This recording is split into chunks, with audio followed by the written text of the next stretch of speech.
Israel's continued military occupation and assault on West Bank cities has enraged Palestinians, inflamed tensions in many Arab states, and turned public opinion in much of the world against Prime Minister Ariel Sharon. Although investigations into the assault on the Jenin refugee camp has just recently gotten underway, it is clear that Israeli troops destroyed much of the city during more than a week of intense fighting. The number of Palestinian civilians killed during the battle is a matter of bitter dispute, but with aid workers, human rights officials, and journalists barred by the Israeli military from Jenin for many days after the conflict ended, the truth may never be known. The Bush administration has been criticized by observers on both the left and right for what many characterize as an incoherent foreign policy in the Middle East and elsewhere. Because of the regional tensions produced by the Israeli-Palestinian conflict, the White House was forced to temporarily put on hold its very public plan to launch a new war against Iraq.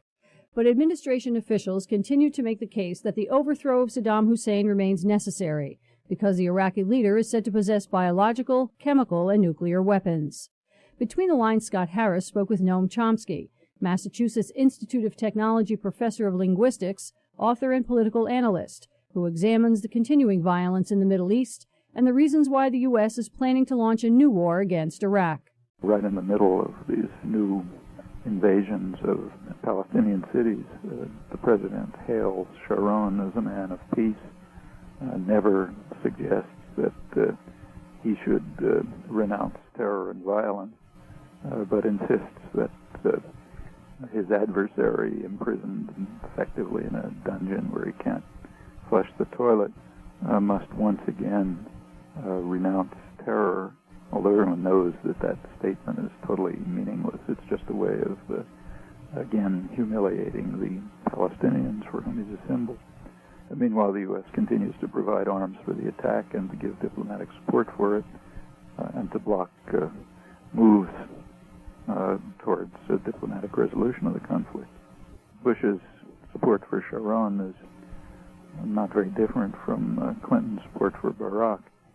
Their policies are not all that different, and in fact the current actions have been fully supported by the political opposition, the Labor Party in Israel, which is represented in the cabinet by Shimon Peres.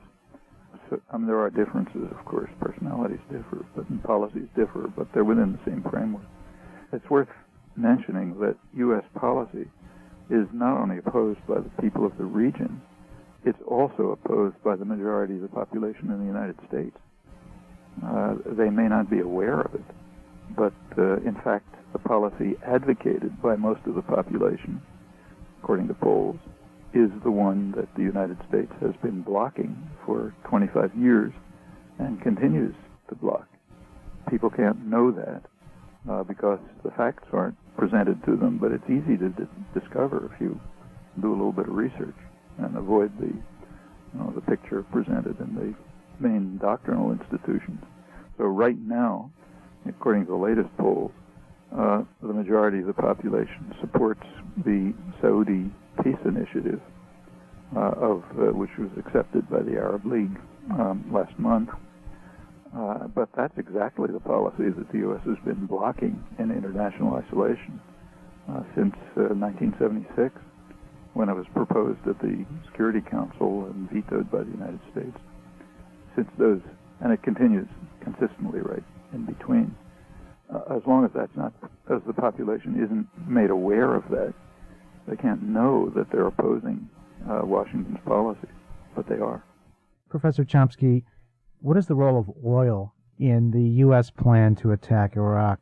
It seems to be a central theme throughout U.S. policy in the Middle East, but specifically, what are the priorities for the U.S. in its plan to attack Iraq and the oil reserves which his nation possesses? Yeah, I think that's exactly it. Iraq has the second largest oil reserves in the world after Saudi Arabia. It's been pretty clear all along that one way or another the United States will try to act in such a way as to regain control over those immense reserves and to deny them at least to deny privileged access to them to adversaries. At the moment that's mainly France and Russia. The pretexts that are offered for the attack cannot possibly be taken seriously. It's remarkable that people can present them with a straight face. So what's claimed by the Bush administration, by Tony Blair, by Madeleine Albright and others, is that we have to overthrow Saddam because he is such a complete monster that he even descended to the ultimate depths and used chemical weapons to massacre his own people, all of which is entirely true. But what's missing is three crucial words, namely, with our support. He did that. We knew all about it, and the U.S. and Britain continued to support him. In fact, continued to provide him not only with badly needed agricultural and other assistance, but also with the means to develop weapons of mass destruction consciously. And this was at a time when he was far more dangerous than he is today. So the charges are completely correct, but they can't be the reason for the planned attack. The reason is, I think, just what you suggested. The reason is that Iraq does have the world's second largest oil reserves, and naturally the U.S. wants to maintain control over them. There are problems. One problem is the one that's on the front pages, the difficulty of gaining regional support for any such attack. And that's no doubt serious. I mean, even Kuwait, at least officially, refuses to support it. But I think a much more serious problem, and a much more more difficult one to resolve, is what the successor regime might be.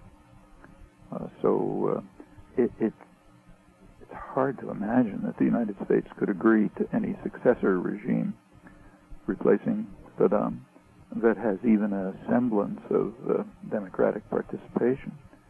And the reasons for that are pretty well known. The majority of the population is Shiite, and if they have any voice, if there's any functioning democracy, they're very likely to press Iraqi policy towards closer accommodation with Iran, also Shiite, which is the last thing that the United States would tolerate. That was Noam Chomsky, MIT professor of linguistics, author, and political analyst. Read Professor Chomsky's papers and articles by visiting the Z Magazine website at www.zmag.org.